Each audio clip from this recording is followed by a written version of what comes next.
Dans cette vidéo, nous allons corriger la méthode 2 du chapitre 10 sur la continuité.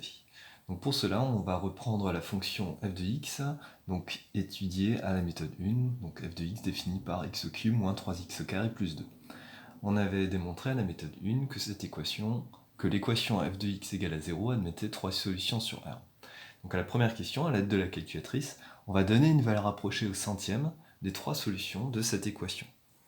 Donc pour cela, on va aller dans l'onglet Graphes, on va tracer la fonction, donc on va rentrer son expression, donc x au cube moins 3x au carré,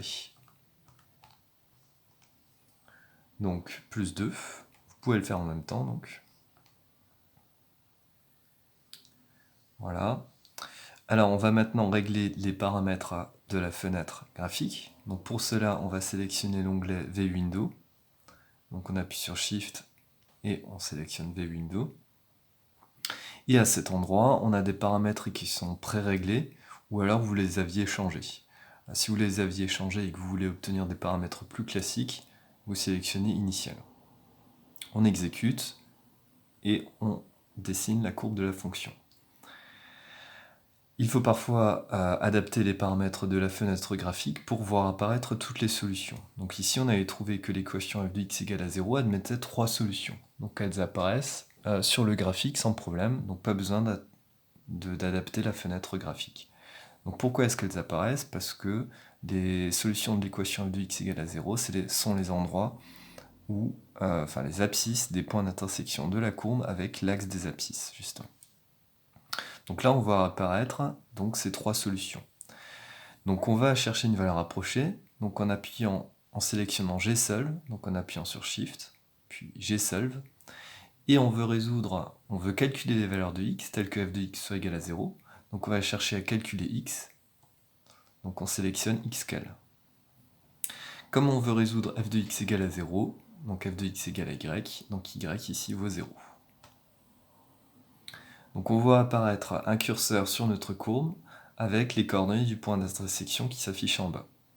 Pour avoir les coordonnées des deux autres points d'intersection, on appuie sur la flèche et on a donc les 3 solutions.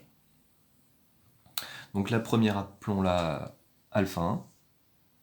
Donc on veut obtenir une valeur approchée donc au centième, donc à 2 chiffres après la virgule. Donc on aura que alpha 1 vaut moins 0,73. Pour la deuxième, alpha 2 sera égal à 1. Et pour la troisième, alpha 3 sera égal à peu près à 2,73, étant donné qu'il y a un 2 comme troisième chiffre. Faisons maintenant la deuxième question, où on veut plutôt donner un encadrement d'amplitude 0,001, donc au millième près, des solutions de l'équation f de x égale à 1 cette fois-ci.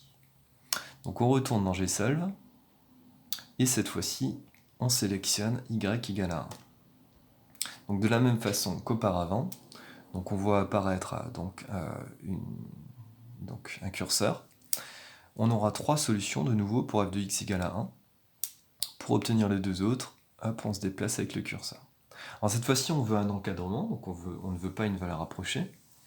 Donc on va appeler ces 3 solutions bêta 1, bêta 2, bêta 3. Donc pour bêta 1, donc on veut un encadrement, on va l'encadrer. Alors on regarde le troisième chiffre après la virgule, moins 0,532.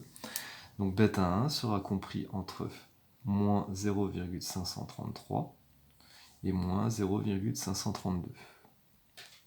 Pour bêta 2, alors bêta 2 sera compris entre, donc on a 0,6527, donc entre 0,652 et 0,653.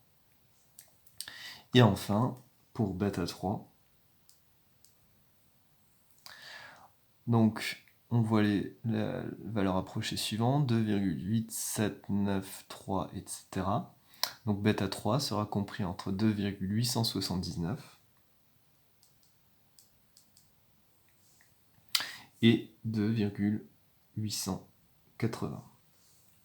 Voilà, donc faites bien attention, lorsque dans un énoncé on vous demande une valeur approchée, donnez la valeur approchée à la précision demandée, et lorsqu'on vous demande un encadrement d'amplitude donnée, on fait attention de bien donner un encadrement.